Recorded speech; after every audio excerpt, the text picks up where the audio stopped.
Hey everyone, welcome back to another episode. Thanks for tuning in for today's show.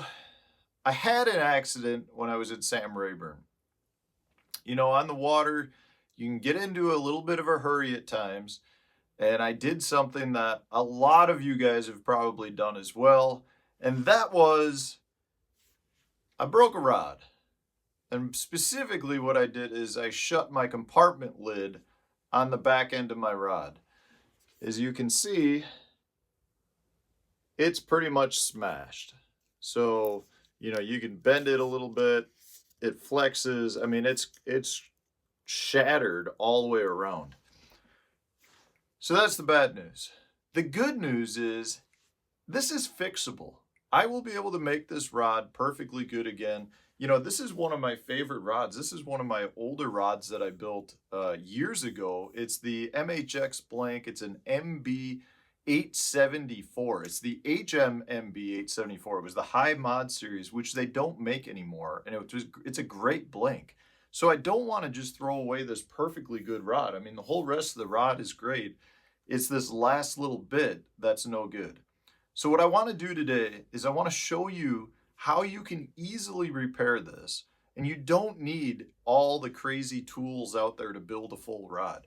Basically, all we're going to do is we're going to cut the butt off, and then we're going to slide into the rod a section of this graphite arrow blank.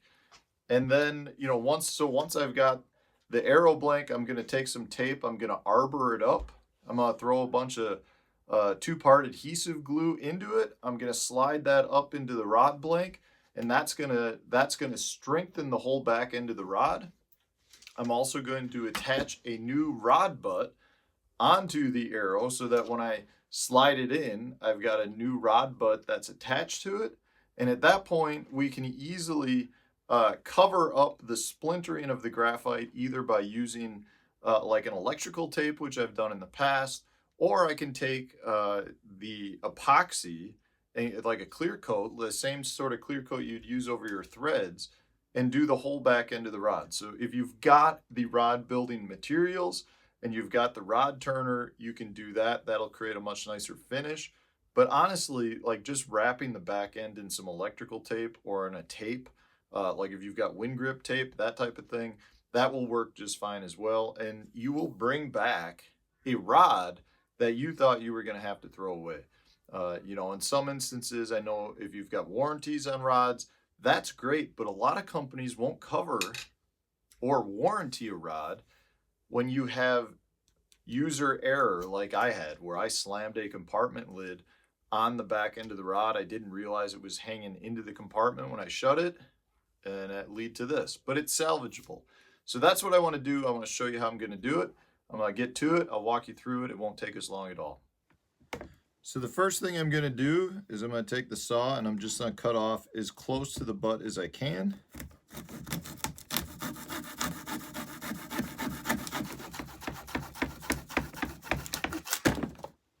All right, so we've got the butt cut off from the rod. At this point now, I'm going to measure up the piece of graphite. I'm going to cut that to length. I'm going to mount the butt onto here, and then I'll start taping it, and then I can get ready to glue it. All right, so I've got my arrow cut down, and just for references, there's no exact measurement that you got to have to get this right, but the butts that I'm using, these are wind grips. This is the BT 250 size. This is a new one in the package. I'm gonna still be able to use the one I cut off because the fact that there's enough space in the hole for the graphite to fit, I'm still gonna have to arbor it up using tape.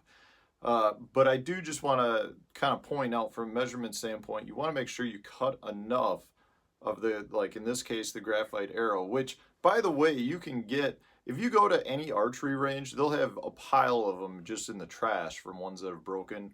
I happen to have my own that I've used and broken, so I'm just using them. But I just cut it to length. This is probably, I'm going to say, about 8 inches long.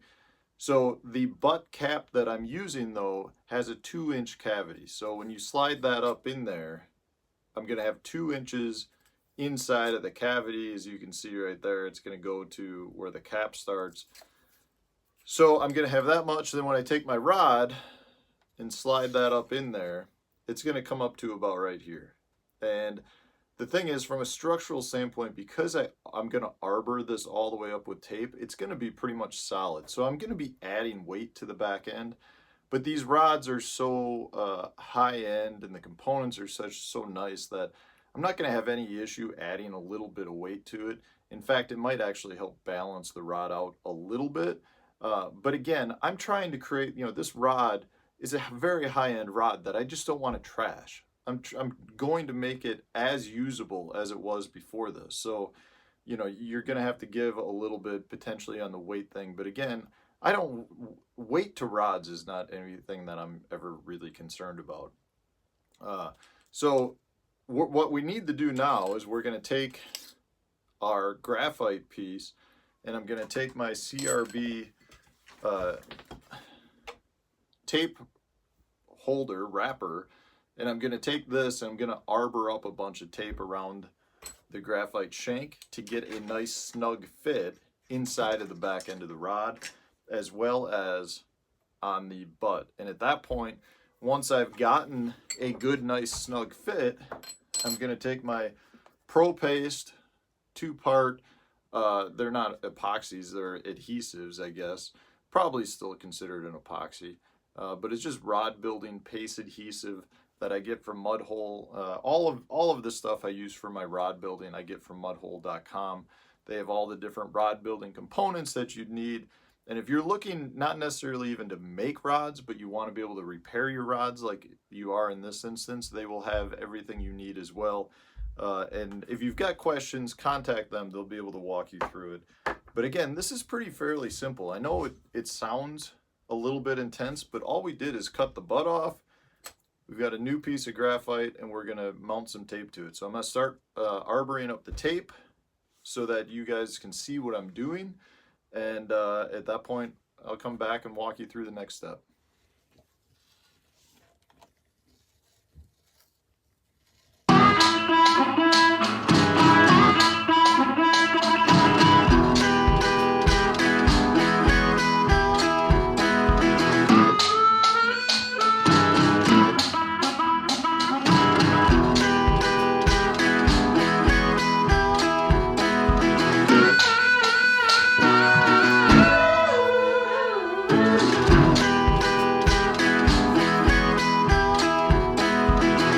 Okay, so we've got our graphite arrow all arbored up with a bunch of tape. Nice snug fit. You can see the tape's kind of not peeling up, but I mean there's definitely rubbing on it. So I've got the old butt slid up the one side. Nice snug fit. We still got some gap for some excess glue because we really do want to put a lot of glue in there. And then when it comes to our rod blank, we got a nice snug fit. That's going to slide all the way up there. We're going to coat that now on our 2-part adhesive. We're going to mix that up. We're going to slide it in. We're going to let that dry, and that's going to be the support for the blank. And then it's just a matter of finishing up by putting something on the end. So let's mix up our 2-part adhesive, the rod adhesive, and get this glued up.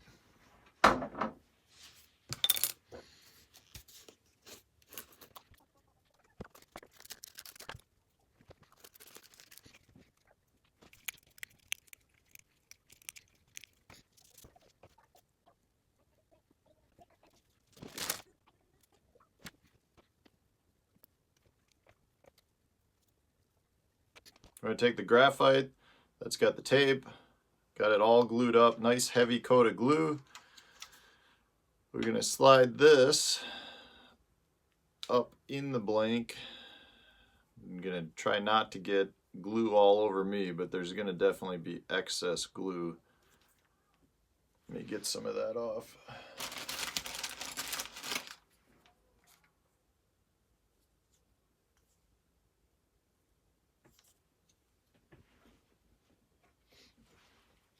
But you want to go heavy on the glue in this case because that's really what our sealant is. You can see some of the glue coming out, some of the cracks. That's okay. We can clean all that up.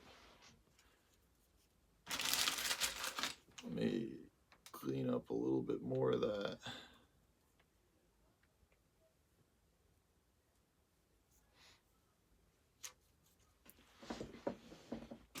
Okay, so we've got that. Now we got to clean up that excess glue. I've got just some simple alcohol wipes here that'll work just fine. And I'm just going to take it and clean up some of the glue that's coming out some of the holes.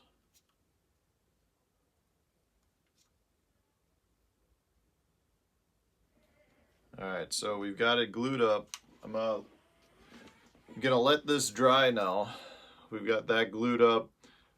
Again, it doesn't need to be the prettiest looking thing at the moment, just because it's gluing and we're gonna put something over the back. But structurally, it's rock solid right now. It feels really good. Once that glue hardens, we're gonna be good to go. And I'll come right back to you and show you how we're gonna finish it up. Alright guys, been a busy day. Well, the rod was gluing. I did a little shiplap work upstairs, as you can see right here. So we've got our rods done gluing. You can see right here, you know, it's definitely, you can see the cracked lines, but that's now where we come in the last step. This rod is structurally good to go. The only issue I'll say with it is because I lost a little piece of the blank there, and I've still got the cracking, I want to cover that. I want to make that smooth. So what I've done in the past, like on this CB905, same thing happened. And in this case, I glued it, fixed it, and then I just took some electrical tape, because I did this while I was at a tournament, and just wrapped it. And this has been this way for 2 years now. And that electrical tape is held up really, really well. And that way, you know, it gives me a little bit of grip, but more than anything, it just protects my hand from potentially getting a splinter from that. Because I'm home now, what I'm going to do is just take a 2-part rod epoxy, like these right here. This is the Flex Coat High Build formula. Again, you can get this right through mudhole.com. They've got everything you need. This is the clear coat that I use for my guides. But I'm just going to mix that up. And like, you know, I might normally put that over the label and on top of the thread. I'm just going to do the whole back end. And that's just going to smooth that over. It's going to give a little bit more structural support to it. And more than anything, it's going to just kind of coat it up, make the whole rod basically good to go again. You know, and I'm going to take this rod that was really unusable and make it a completely good rod.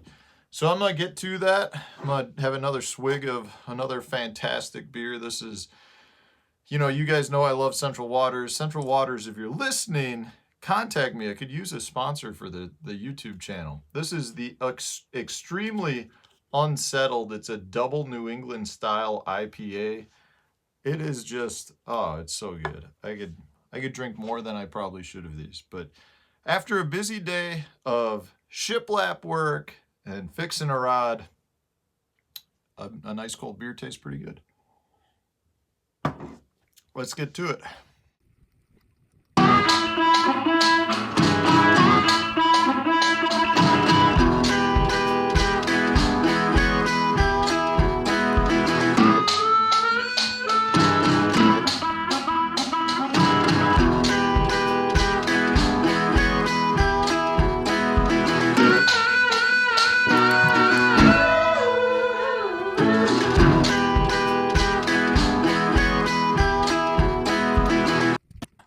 There you go, guys. We got a finished repaired rod. We had a smash butt that we have since repaired easily by sliding up an old broken piece of arrow into the inside of it, finishing off with a nice epoxy finish. You can see it's a nice heavy coat. So you've got, like, right there is where the chip was taken out, but that's nice and smooth. We don't have to worry about that at all. I'm putting a ton of flex on the rod right now. It is 100% in usable form. Really did not add much weight at all. There's no noticeable difference in holding it. I'm just very happy. This is a simple way to repair a broken rod using some basic rod building materials.